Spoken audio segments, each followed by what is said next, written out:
Howdy kids, welcome to another episode of Escape and Cave. It is the Tonzilla X Pod. I'm your friendly, cordial, and absent host, Todd. Hi. How is ya? It's episode number 151, record date, early morning hours of January the 24th of 2024. I know, last time I was here, I said look for an episode the next couple days. That was a little over a month ago. Sorry. You know what I think what I should do? This is save time on this crap. Just record like an automatic disclaimer for when I take a few weeks off and I don't follow through on what I say I'm going to do with these episodes. Oh, I'll have another one for you in another day or two. You just have something ready to go. You just upload it. You know what I mean? Throw it in there. Sorry. I don't know what happened. Yeah, I do. It was Christmas.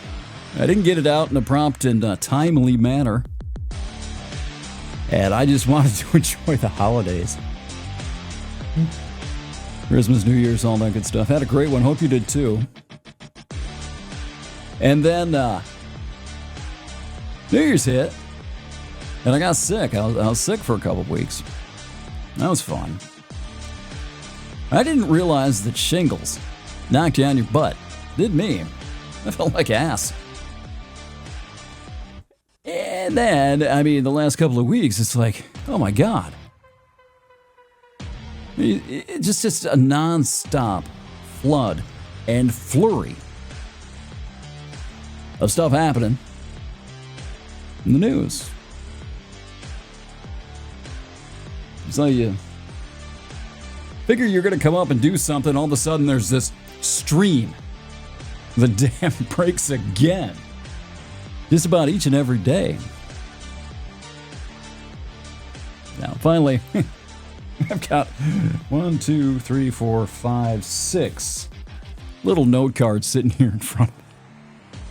There's no way that I can possibly cover everything that's happened in the last month and, 4 days in one episode and keep it under 6 hours. I'm not even gonna try.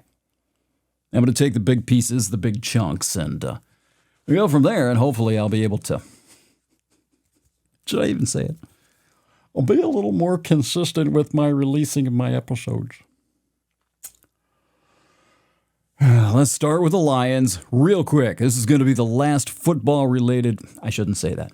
I think this is going to be the last football-related piece that I'm going to do. Lions got knocked out by the Washington Redskins. I know, you call them the Commanders, but to me, they're still the Redskins. If you notice, if you're watching the video, if you look right up there, got 2 Cleveland Indians hats, and usually right in the middle of that is a Washington Redskins hat. It's been up there for a long time. Got it because, the name change. The woke flakes browbeat these organizations into changing their names.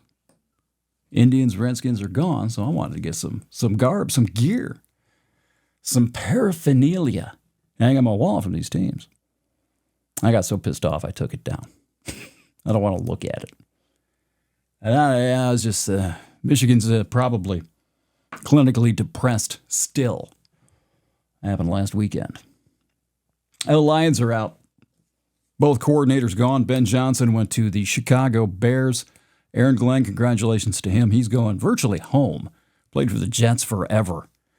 And he's going to be their head coach. So, I don't know. Who are you rooting for? Who are you rooting for in the NFC? I know you're not rooting for the Kansas City Chiefs. Nobody outside of Kansas City. And as far as I know, I've never heard from anybody in Kansas City. Yeah, I'm pretty sure you're probably rooting for the Bills this weekend. You should be. I am. And NFC, Eagles, Redskins, who you want? Washington, Philadelphia. Jayden Daniels a hell of a quarterback. It's hard for me to root for that team. God, he's good. Philadelphia is just, ooh. I like the Phillies. I like their fans. But something about that Eagles team just, ugh. So, I don't know. No, I did not watch the national championship game in football. It's kind of the same way. Who are you going to root for? Ohio State or Notre Dame? I'm not too far from South Bend. I should be a fan of the Fighting Irish. I should be rooting for the Fighting Irish, especially against the Buckeyes. I don't care. I don't know of anybody that does. It was, I think, the lowest rated football game, national championship game forever. And it happened the day of the inauguration. It's not like there's anything else to watch, you know? Why didn't they postpone it? Put it back a week, a couple of days, something. I don't know that it would have helped too much with the ratings because it's Ohio State, it's Notre Dame. Anyway, that's been our world. We've got a new cat. He's cute. Little boy, little black guy. Black kitten, not a black guy. That's kind of cool. We've got 3 now. So, trying to think if there's anything else to update you on. Not really. But it's not like we don't have enough to talk about, huh? All right, we're going to start off by talking about a couple of other things other than Donald Trump, other than the inauguration, other than everything that's happened here in the course of the last 4 days. I'll get to that here in a couple of minutes, but there's a lot of other stuff, a lot of other things that happened over the last month. The first thing I want to talk about is the New Orleans shooting that happened New Year's Eve. You remember that? Do you remember? It was all over. It was the big story for a couple of weeks until it seems like there's always something to knock these huge stories back into the background. And this was interesting. Like 2 or 3, 4 in the morning. Everybody knows what happened. No need to rehash that. But the one thing that I wanted to mention is that the usual suspects, the Hamas caucus, the ones who were rooting on, cheering for, and supporting all of the anti-Israel, or pro-Hamas protesters on the college campuses last summer, all of them are silent on this. I don't think any of them, haven't heard one of these squad members, AOC, Tlaib, Jayapal, the rest of them, Cori Bush. I don't think I heard anybody condemn that act in New Orleans. They just went silent. I'll look for it for a few days. AOC, same thing. I check their X feeds just about every day for a week or two, waiting to see if these squad members, Democratic socialists, these anti-American, these enemies within, if you will, you just did, could bring themselves to condemn an ISIS attack in New Orleans. They're condemning everything else. They're all, it's not like they've gone into radio silence in the last few weeks. They're still all over the place. AOC's verklempt over Elon Musk and his epileptic seizure of a public display last weekend. She's all about that. She's condemning the shit out of Elon Musk, and it's a Nazi salute, but she can't bring herself to condemn an ISIS attack in New Orleans. I thought the silence coming from that crowd was deafening. And as far as I know, I have heard nobody hold any of these squad members, these far leftists, to account for their lack of condemnation for what happened on New Year's Eve in New Orleans. Another big story. Mark Zuckerberg came out of nowhere and announced that Facebook was going to rededicate itself to its foundational principle of free speech and expression. Went on the Joe Rogan podcast and was telling Joe how the government was pressuring Facebook to censor certain information, especially surrounding the COVID virus, the lab leak, anything that would suggest that the COVID vaccine had any side effects. Of course, it did. It was truthful information. And Mark Zuckerberg would like you to believe that that just offended him to no end, and that he's finally seen the light. And he's decided heroically to loosen the censorship chains on his platform and really liberate all of us to finally freely express ourselves once again. It's what he'd like you to believe, that he is a champion. He's a hero. He is a liberator. Now, you may be able to tell by the tone of my voice that I don't necessarily agree with that. Now, you just heard me knock over a canned drink. I'm going to do this in front of you. Let's see what happens. See if my Celsius explodes, and it's going to if I'm not careful. You ready?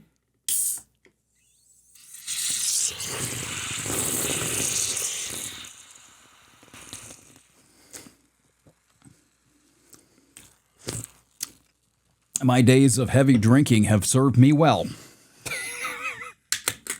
Anyway, where was I? Yeah, you may be able to tell by the tone of my voice that I am a little cynical of Magic Mark, the Zucker Beast.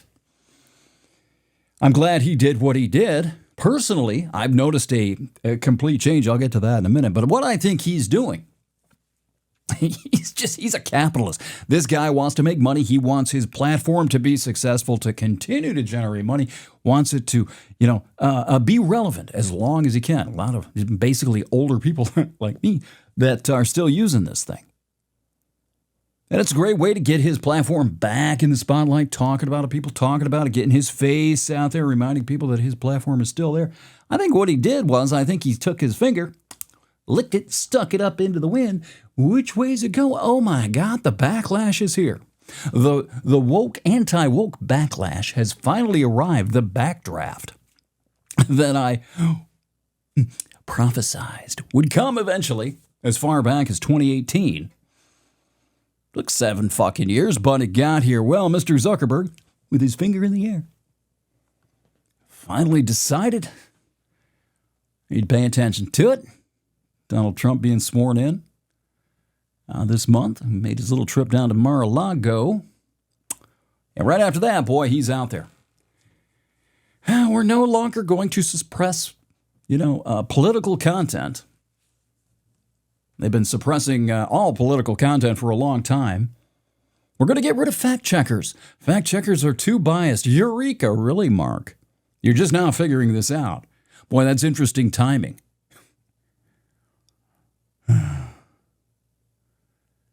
Taking off a lot of the guardrails as far as just speech in and of itself. It's okay now for you to call a woman a dishwasher. It was a big thing. Somebody actually wrote an article on this. And not in a funny way, and not in a positive way. It's now okay to call a woman a kitchen appliance. Oh. You can't call a woman a dishwasher. You couldn't for a long time. That would get you flagged. Using non-preferred or unpreferred pronouns to describe a trans woman. Penis person, misgendering them. That would get you, not anymore. You can say they're mentally ill now. Obviously they are. Nothing's changed. It didn't suddenly change. It didn't suddenly become a disorder, a gender identity disorder, as it was called for decades. The nature of the disorder hasn't changed. The attitude in the country, the liberating attitude in the country is what's changed. That's what the country voted for. The backlash has arrived. The backdraft has arrived.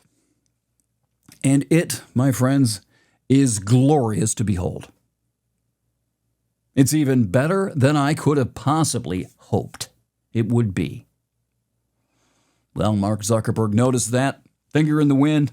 He's like, hey, well, this is a good time to change direction again, get my face out there, rebrand myself as the savior, the liberator of free speech, the champion against government circumvention of the First Amendment via these social media companies. I am going to champion free speech once again.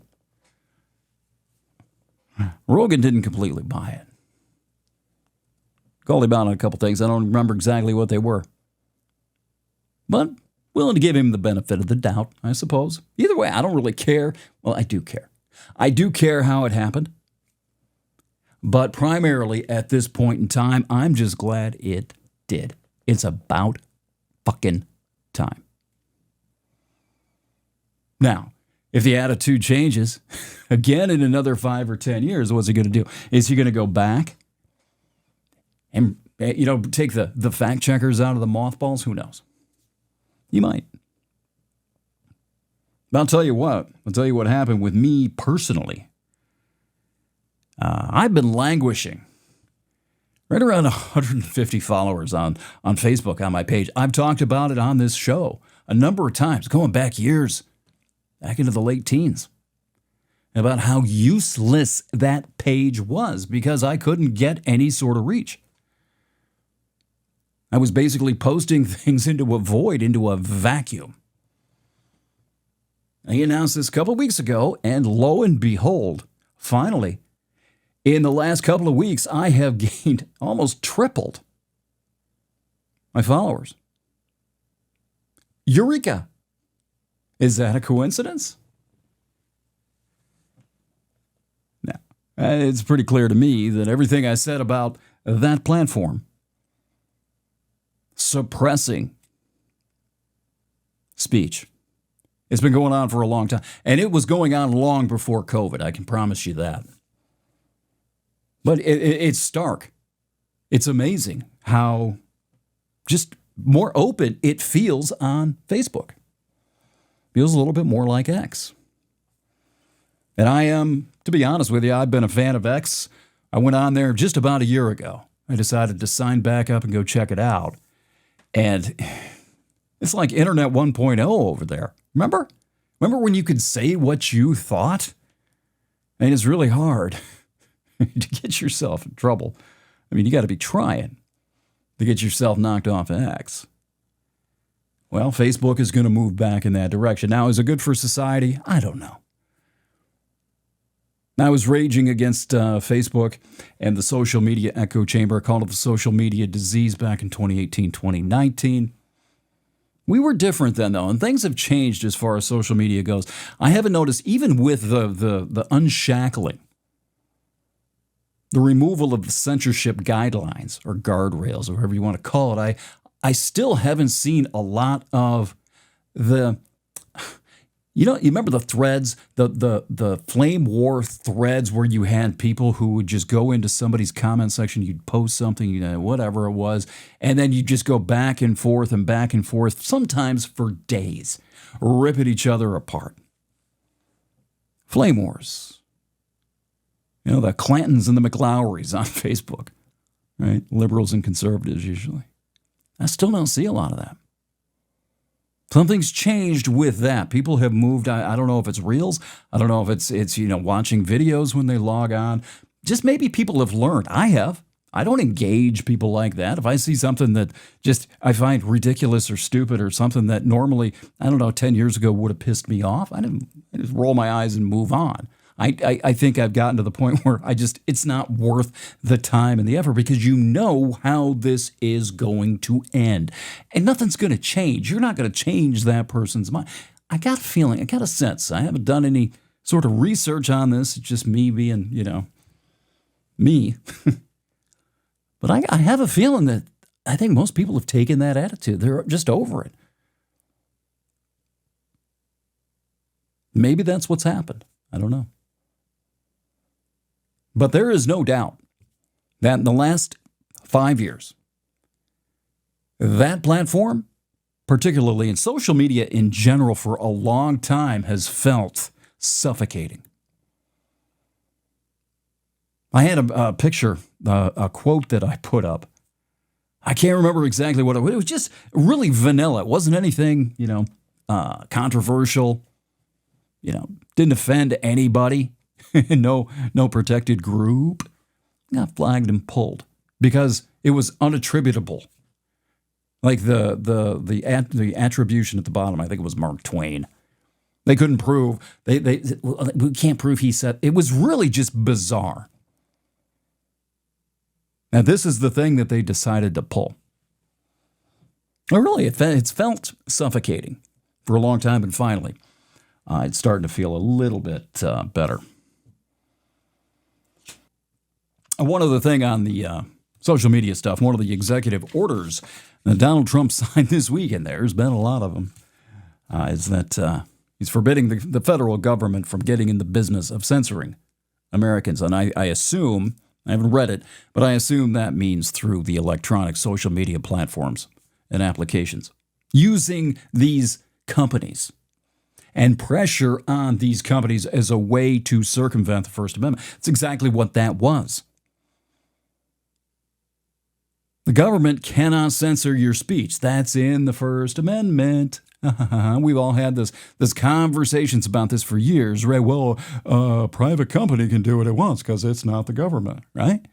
Well, if the government goes in and puts a fist or a hammer down on these social media companies to censor, then they're getting around the First Amendment, censoring by proxy. I think one of the executive orders that Trump signed this week got rid of that. One other thing on social media, TikTok went dark for a day. The TikTok ban went into effect, I think it was Sunday. No buyer, went dark for a day. Oh my God. TikTokistan freaked out. What am I going to do? A lot of people who have built their livelihoods making a living on TikTok. Maybe that sounds odd coming from a guy who's doing a podcast, but I'm sorry. I feel very little sympathy for these folks. Maybe I should feel more. Maybe I'm a bad person. That's fine, but I just don't. Anyway, a lot of people having a really hard time with this. The addiction, the scrolling addiction, the algorithm. Nobody can see the algorithm. It is one of the closest guarded secrets in China. And a lot of folks who've been just dependent upon that platform are having a really hard time for a day. In fact, I figured there was going to be some suicides. I thought we were going to see a bunch of stories about TikTok suicides. At some point, well, Trump decided that he was going to stay the execution for 45 days. That was built into the law, I guess. And so he's going to give it 45 days, give them an opportunity to find a buyer. He gave an entire screen. That's one of the great things about Trump this week. One of the biggest distinctions you can make is that he is in front of the press. He is asking questions and giving answers. Oh my God, that's refreshing. Well, that's one of the things he was talking about. Trying to find a buyer for that platform. And then something about giving the U.S. government getting half stake in it? I don't know. Anyway, 45 days. TikTok's got a stay of execution. I have never signed up for TikTok. I have never been on the platform. Tooting my horn. Toot, toot. But I think that it's still, while it's not dark, can you still download that app? I don't think so. Not sure. You can correct me if I'm wrong, but I did see something where phones with the application installed on it were being sold for thousands of dollars on eBay. Just to have a phone with the TikTok app. I told the wife tonight, we were talking about this, I'm like, why the hell didn't I think of that? I have an extra iPhone right there.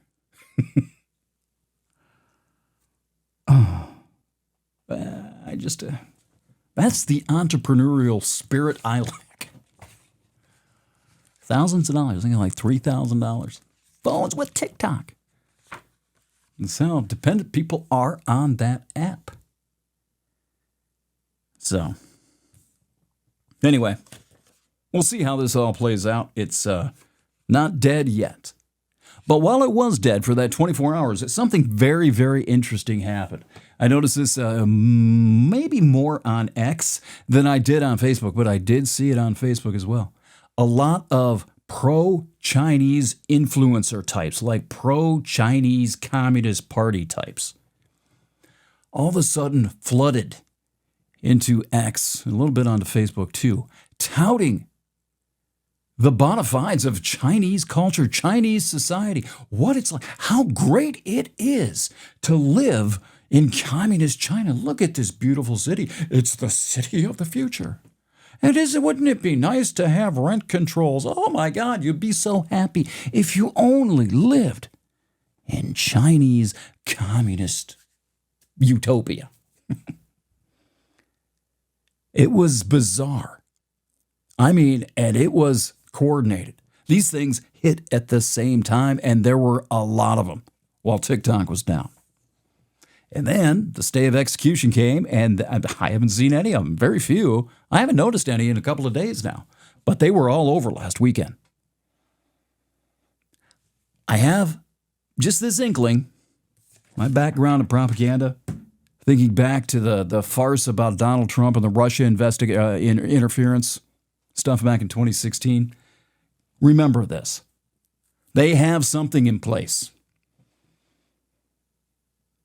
They have a program, some sort of a propaganda, a machine in place ready to deploy. These things were all tied together. Somehow they all showed up at the same time. I went to China and found out that the American government's been lying to me all this time. Oh my God, China's so great. Look at this city. That kind of stuff. Just file this away. File this away in your pocket somewhere, back of your head. This is going to come back at some point. And one other thing about this that I've noticed is the transgender pages. Now, this is on Facebook. There are a handful of them and another couple of just far left activist pages, like far left communist stuff where you see the hammer and sickle. But these trans pages specifically have popped up since right around election time, maybe after Trump was elected. And they're posing as pro-trans pages. But about, I don't know if I can quantify this, but a lot of the posts are pro-Marxist, pro-communist. I'm not saying this hyperbolically either. They are actually pro-communist. So they're sort of mixing this stuff in with the transgender crap.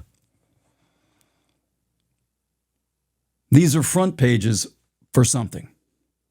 It reminds me of 2014. When I was talking about on this podcast, go back to the very first one or two that I did, detecting the disinformation or whatever, that I recorded back in 2014. It reminds me, they're getting it from this stuff is all tied together. It's all connected. They're using the same lines, the same memes, or different memes with the same verbiage. The stuff's connected. Detecting the disinformation. They're getting it from somewhere. Anyway, file this stuff away. Just remember this. I'll try to do the same thing. You may hear this again at some point. But, yeah, those aren't transgender pages. They are. Sure. Yeah, they're throwing the slop into the trough for the cattle to graze upon, but they're also mixing it, infecting it, flavoring it, seasoning it with a little Marxism, literal communism with the hammer and sickle. Celebrate queer communism. I swear to God, I saw it. Weird, huh? Okay, on that note, going to cut this one short. Tonzilla X over at YouTube and on the Substack. You can also check out the Facebook page, Escaping the Cave, and Tonzilla X Pod over there on X. Thanks for clicking in. We'll talk to you soon. So long.